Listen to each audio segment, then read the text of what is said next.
He thought he was signing for a small cargo job and a short trip to the outer station near Jupiter, but a fast talker slid a slate across the desk and pointed to the green box that said accept and move, and he pressed his thumb with a tired smile. Was Caleb, and he wanted clean work and quiet days and a little money to send home to his sister Megan in Kansas. He told himself it was simple work. Lift boxes, check seals, keep the log and return before winter came to the plane's shuttle was.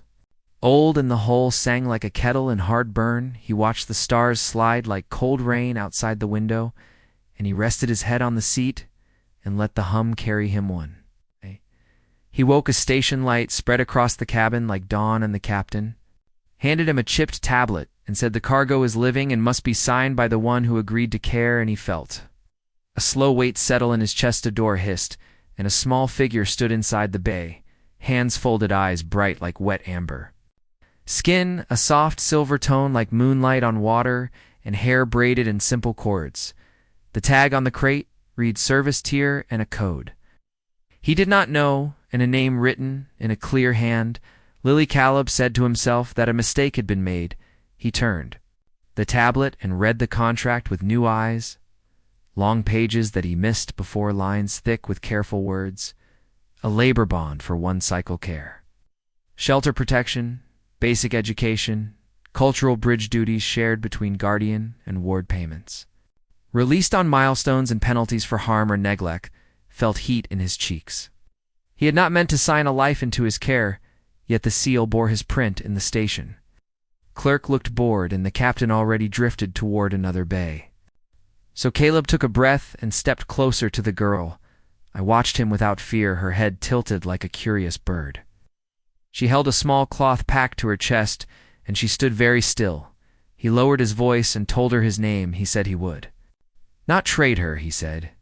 He would find out what was right and fair, he said.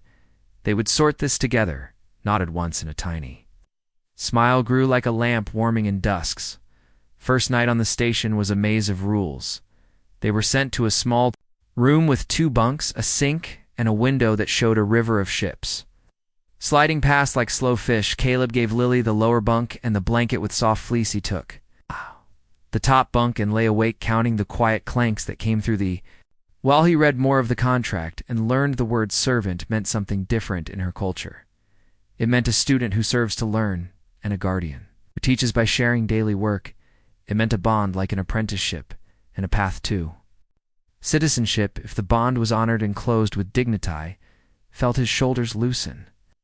He thought of Megan and how she taught kids to read in a small-town library back on Earth. He thought he could do this if he took care and stayed honest. In the morning, the station changed from quiet blue to a warm amber, and the halls filled with traders and pilots and workers with grease on their hands.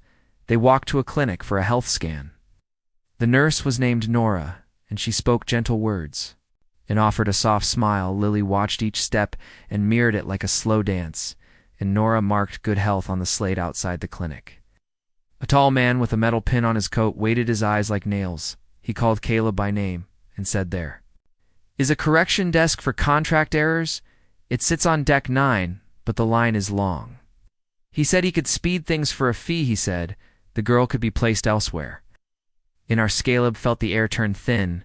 He looked at Lily and saw her grip tighten on the cloth pack. He thanked the man and said he would go to deck 9 himself. The man nodded without warmth and walked away with a step that made no sound. Deck 9, the line bent around a corner. People held slates inside and shifted their feet. A woman in a blue jacket passed water cups and shared small candies to kids. Lily took one and tucked it in her pack to save for later.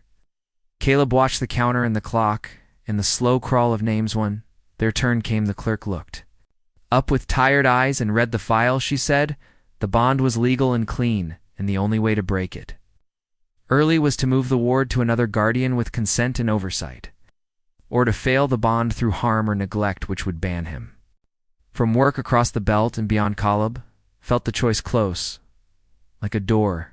There was no fast fix and no clean escape. He turned to Lily and said he would honor the bond.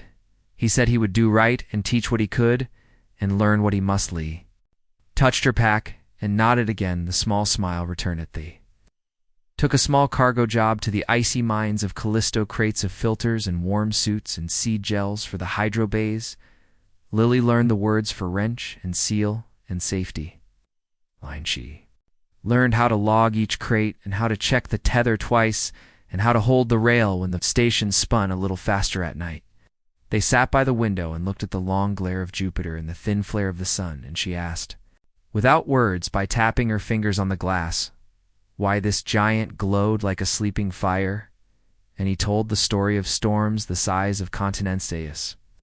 Past and trust grew like a plant reaching for light. They learned a steady rhythm, clean the tools, eat simple meals, run the prepholite list together, rest and read, she taught him a game with flat stones like checkers, but each move was a riddle, and each riddle was a lesson about her people. She showed him a small charm from her pack, smooth bones shaped like a river bend, a gift from her Motherone night. The tall man with the metal pin returned. He found them near the loading bay. He said a ship would pay well for a ward like Lily, he said. Some houses in the outer rim liked rare students. With calm minds and quick hands, he said, the bond could be moved if Caleb signed a release. Caleb said he would not sell a person. He said the bond was a promise they had made together. He stood square, and he met the hard eyes of the man. The man smiled. Without joy, and said accidents happen in cold bays. Then he left. Caleb felt cold along his spine. He checked the seals twice. He walked Lily back to their room and set a chair by the door. He did not sleep in the morning. A crate on their list was wrong. The weight was light, the seal was new, but the number did not match. Caleb felt the hairs on his arms rise. He opened the crate in the presence of a bay guard named Kate, and inside he found a hidden pod that could cut through a lock like sugar in. Kate called security, and they checked the cameras and found a short clip of a shadow by the crate. The frame froze on the metal pin, and the sharp profile of the man. The guard wrote a report and marked route as hot. They would need to move. With Karithi, next trip took them to a quiet moon base, where the lights were soft and the corridors smelled like pine sap from the biohalls Lily loved. The scent. She walked slower and breathed deeper. They delivered the cargo and turned back fast to avoid the hot route, but the nav pulled them toward a narrow lane with little traffic, and Caleb knew it was a cut thrust and drifted and set the ship to dark run. He and Lily moved in silence, each hand on a task. He watched the scope and counted the blips, 2 small tugs behind, 1 ahead. He opened a panel and showed Lily how to run a pulse that would make their ship look like a cold rock. For a short time she learned fast, and her fingers were steady. For 9 slow minutes they drifted. Like a leaf in night, the tug slid past, hunting for a glow that was not there. Then the lane widened, and the scope cleared, and Caleb let out a breath he did not know he held. He thanked Lily, and she gave a shy nod and touched the charm in her packet. The station. Kate met them with news. The man with the pin had a name, Finn, and he worked for a broker who moved bonds into dark markets, she said. The broker had ties to a house out past I.O., where students went in and did not come out. The station had been slow to act, but the report from the crate gave them cause now. Kate asked for a statement and for the tablet logs. Caleb handed them over and added a copy of the wrong weight entry, and the camera still. Kate promised to file an alert on the lane and to put a watch on Finlay stood close to Caleb as people came and went. The station noise rose and fell like tide. She stayed calm, yet her eyes kept to the corners and the doors. She was learning the way of risk and how to mark exits. With a glance, weeks rolled forward, work after work, small pays stacked like coins on a windowsill. Caleb taught Lily to cook a simple stew on a coil burner and to fix a torn cuff with neat stitches.